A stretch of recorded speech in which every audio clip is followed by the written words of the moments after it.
So we are heading off to the metaverse where there is some drama on Instagram. So a New York Times article was released this morning and outlines the story of an Australian artist named Thea Mai Bowman, who had the handle Metaverse. And 5 days after Facebook became the metaverse, that handle mysteriously disappeared. I think we can all make an assumption on what happened with that handle.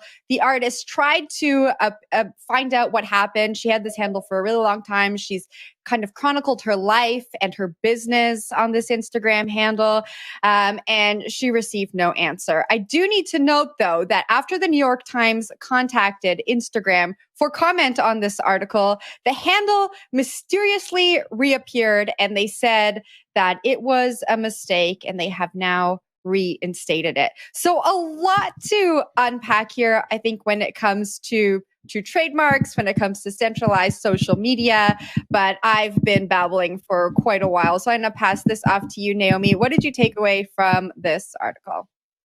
I mean, it's interesting because even though they said it was a mistake and they gave it back, this is not the first time something like this has happened. So actually a friend of mine had a Twitter handle from early days when you could still have 4-letter Twitter handles.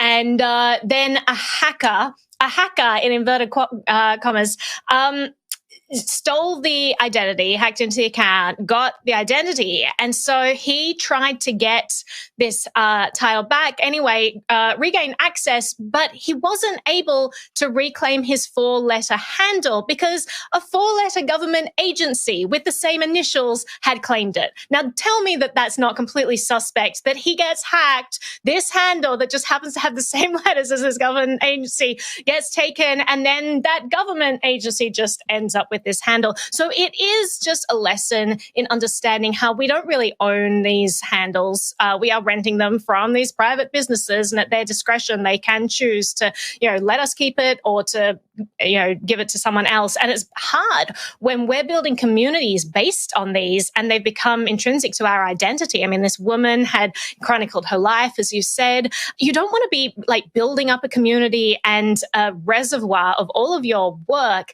and then just have the rug pulled from underneath you. That's why there's such momentum around Web3 and finding ways to actually permanently own this. Like, for example, if you're on Library, you own your handle on Library. It's not a central database that is controlling that. It's whoever stakes the most just gets bumped up in search results for that handle. So it's like you have a lot more control than appeasing a bureaucracy that can or may not, that can just ignore your requests. I mean, I have impersonators on my Instagram all the time. There's one that's been there for a couple of weeks, and I haven't been able to get them taken down. That's a genuine impersonator who Instagram won't take down. And meanwhile, I will get like a handful, maybe half a dozen messages a day from followers saying, hey, is this you? We were talking about investment, but then, the conversation got cut off. What's the next step? And I'm like, stay away from the scammers. I'm never going to message you about, investment advice. This happens to people all across this crypto space. Scamming is rife, and it's interesting that it's so hard for them to take down those, but they take down the metaverse one like instantly. Like they got some priorities going there. But I'll throw this to back to you, Jen.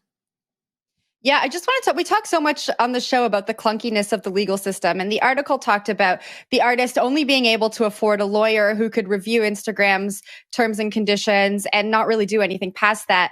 And totally unrelated, I have a friend who has an Instagram handle of a prominent company that we all know, and they asked me, like, what do you think I should do? They've built quite a following on it.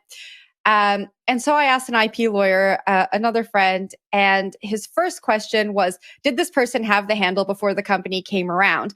And in this case, this artist has had the handle Metaverse for over 10 years, but she couldn't access the right legal resources to act on that. And it took her going to the New York Times and the New York Times contacting Instagram to get their side of the story for this to be reinstated. So you think about all of the creators who have built a life and a living on these platforms and who don't have access to legal resources, who can be deplatformed at the snap of a finger.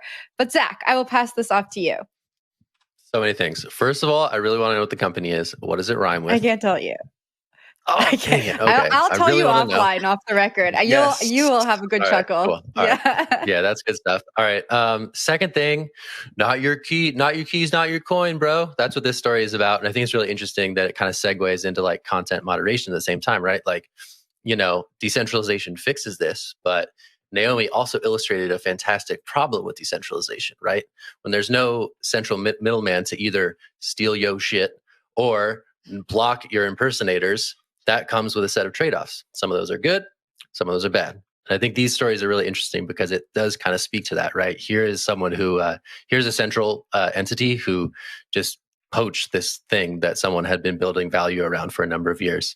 On the flip side, it's also a central intermediary that could intervene should someone try to impersonate that person and profit off of their brand and their work. So it's just interesting thing about that stuff. And then third thing, journalism. Yeah, public accountability and the ability to shame mega corporations into acting right. Go journalism. This is what inflicts positive change in the world. The embarrassment factor of being dunked on by the New York Times.